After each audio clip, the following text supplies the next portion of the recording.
Hey there, welcome to LSAT Demon Daily. I'm Nathan Fox. That's Ben Olson. We're the founders of LSATdemon.com and our weekly podcast, Thinking LSAT. Today is Wednesday, February 1st. That is January LSAT score release day. Please let us know how you did.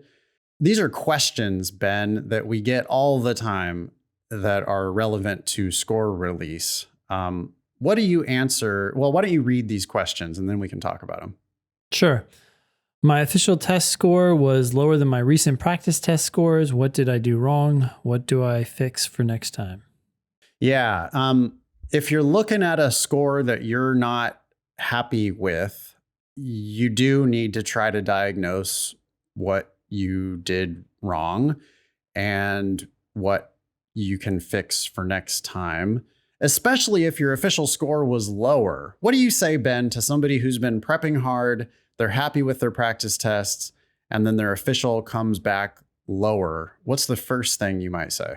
Well, I want to figure out what they mean by that, because if they have a range of tests like 165, 168, 171, 167, and they get a 166, well, yeah, it's on the lower end of their range, but it's still within their range. So I don't know how much there is to diagnose there. It could just be like, okay, you need to take the test again. Yeah, my first hypothesis is always going to be, hey, half the time you're going to score at or below your average. Mm-hmm. And I don't really care how far below, because, you're going to take it again. And that's part of the plan to begin with, is every official LSAT is just another practice test, because there's always another test that I can take afterward. So I'm not going to feel pressure. I'm just going to go in and do my best on this test. And it's just a practice test for the next one after that. Yep. But I'm not going to do that until I'm happy with my practice test scores. And my practice tests will fall into some range. If you just scored on the bottom half of your range, then yeah, your plan is shake it off, keep studying, try to keep improving your skills between now and that next test, keep track of your practice test scores. Hopefully you should start to see some, at or above where you were before. Take it again. And then same thing. If you have a bad day again, take it again. Yep. The coin's going to flip tails half the time, right? So it can happen the first time, and then it can happen again the second time, and it can happen again the third time. Eventually, hopefully, you're going to get a heads, but multiple bites at it. That's the way to do it. What if the score all of a sudden comes back 10 points lower than they've scored in 2 months? Well, then they almost certainly tried to do a perfect test, which means they tried to get every single question 100% perfectly correct, double checked, triple checked questions that were easy, or they tried to get a perfect score by going and completing the section when they normally don't complete the section. It's just a super common thing. In one case, they're going too slow. In one case, they're going too fast. They're treating their official test differently from their practice tests. So they're violating rule number 1, which is every official test is just another practice test. Yeah. What did you do wrong? I don't know what you did wrong. Maybe nothing. Maybe you just had a bad day for you and it doesn't have to have any meaning at all. In that case, take it again.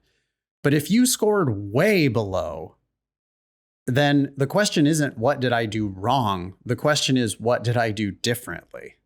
Mm-hmm. Because no matter what you did differently, it was wrong of you to do that different thing, right? You're not treating your test as just another practice test. The way you get the way you get an official test score that is in line with your practice test scores that you're proud of is you treat the official test like it's just another practice test. Yep. But people get so like they just want to over control it sometimes on the official thing. Yeah. Yeah. And could result in going too slow, could result in going too fast. One way or the other, you're feeling the pressure and you're not actually playing your game anymore. And so you get a score that's out of line with what you're actually capable of. I don't think we've talked about this for a while, but included in your umbrella of things that you can do differently would be eating a big breakfast when you never eat breakfast before you take a practice test, going for a run, waking up early, waking up late, taking NyQuil. I mean, we used to get a lot of these kinds of questions, and thankfully we haven't recently, but people do all sorts of crazy shit differently. Oh, they start for the drinking official coffee test. The day. No, I mean, literally, like, Yeah.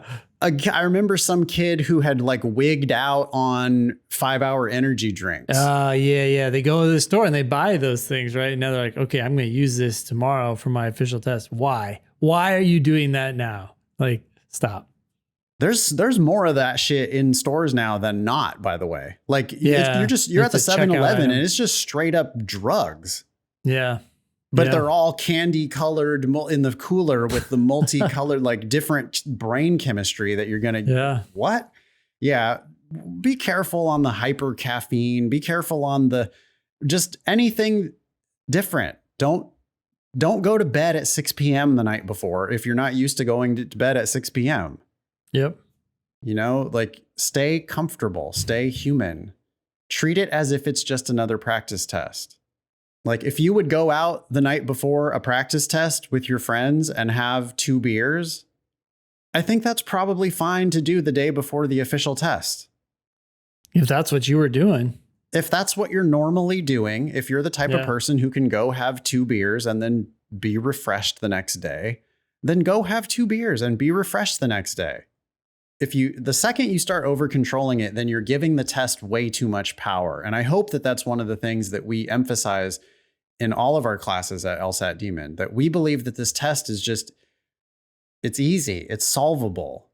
Yeah. And when you like give it too much respect, then now it starts to seem hard and scary. Yeah. Anything else about score release day?